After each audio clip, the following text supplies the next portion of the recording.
السلام علیکم. دا پیغام چې دی د حاجی د پاره دی. کو چېرته ته حاجی نه یې نو دا پیغام چې دی خپل حاجی ورور ته ورسوه. ازما حاجی وروره تا چې دی یو د داسې سفر د پاره شروعات کړي دي چې دا ستا په ژوند کې تر ټولو مبارک سفر دی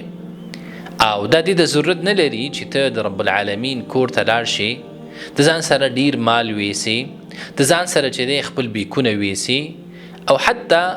ته ځان سره چې دی خپل پاسپورت ویسي،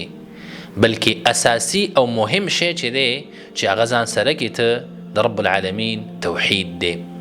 ځکه د حج چې دی دا ټول ولاړ دی په توحید باندې او چې کله ته احرام وتړي او د حج مناسکو ته داخليږي نو اولنی کلمات ستا څه د رب العالمین سره ستا وعده دی: لبيك اللهم لبيك لبيك لا شريك لك لبيك إن الحمد والنعمة لك والملك لا شريك لك. تخبل رب تداوي ربا زه تا ته حاضر شوی ما ستا بلنه ما قبول کړې ده. تخبل رب سره دا وعده کې چې ربا زه صرف او صرف ستا عبادت کومه، زه تا سره څوک نه شریکومه، خپل امیدونه خپل منختي دا ټول د تا نه غواړمه.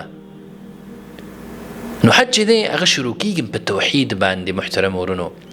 او دا زموږ د ژوند د ټولو نه لوی مقصد هم دی، لکه څنګه چې الله رب العالمین د خبرې د اشاره کړې ده او فرمایي: وما خلقت الجن والانس الا ليعبدون. الله فرمایي ما پیریان او انسانان نه دي پیدا کړي مګر د خپل عبادت دپاره، الا لیوحدون، دې دپاره چې خاص ما راوبلي او خاص زما عبادت وکړي. نو محترم وروره ته په دې مبارک سفر کې کوشش وکړه د ټولو هغه کارونو نه ځان وساته چې په هغې سره ستا توحید ته نقصان رسیږي،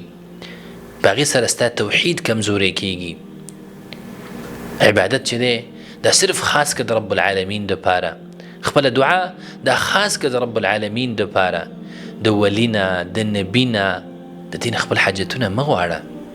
بلکې حاجتونه او هغه کارونه چې هغه رب العالمین پورې خاص دي د بل چا نه پکې مدد او مرسته مه غواړه. دې وجې نه الله رب العالمین فرمایي: وان المساجد لله فلا تدعوا مع الله احدا. یوازې دا ستا ښه نیت چې ته د حج دپاره راغلی دا کافي نه دی، بلکې په دې کې د رسول الله صلی الله علیه وسلم متابعت دا ضروري دی چې حج ته په هغه طریقه باندې وکړي په کومه طریقه چې رسول الله صلی الله علیه وسلم کړی دی. او د الله نبی فرمایي: خذوا عني مناسککم. تاسو چې دی مانه د حج طریقه زده کوئ، زه حج څنګه کومه، په کومه طریقې کومه، د هغې مناسک څنګه ادا کومه، هغه شانې حج وکئ. او دغه رنګې حج الله رب العالمین قبلی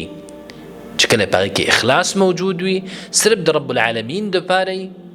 او دغه رنګې د رسول الله صلی الله علیه وسلم په طریقه باندې. نو کوشش وکړه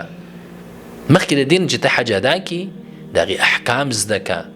خپل نیت تجدید وکړه. ځکه که چېرته ستا په نیت کې دا خبره راله چې دا حج د دې لپاره کومه چې خلک راته حاجي ووایي، د حج په دوران کې کوشش وکړه چې خپل نیت خالص وساتې د رب العالمین دپاره،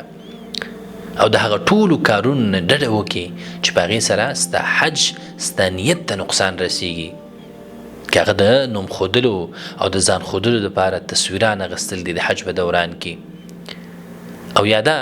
چې هغې نه وروسته ته مجالس رابولي او خلک راغونډېږي او پوسټر یې ستا لپاره چاپ شي الحاج. نه، د حج دا داسې یو عبادت وګرځوه چې ستا او ستا د رب په منځ کې او هیڅوک د باندې خبر نشي، ځکه دا عبادت کې ته او په عبادت کې شرط دا دی چې هغې کې به اخلاص موجود وي، د الله د رضا دپاره به وي. ځینې خلک چې دی دا فکر د هغې سره دی چې کله دا مقدساتو ته لاړ شي، هغه مبارک ځایونو ته، نو څوک چې دی هغې پسې ځان سولوي تبرک اخیستلو دپاره، څوک د هغه ځای ګټې راخلي، څوک یو څه کوي، څوک بل څه کوي. په دې خبره باندې حاجي ځان پویه که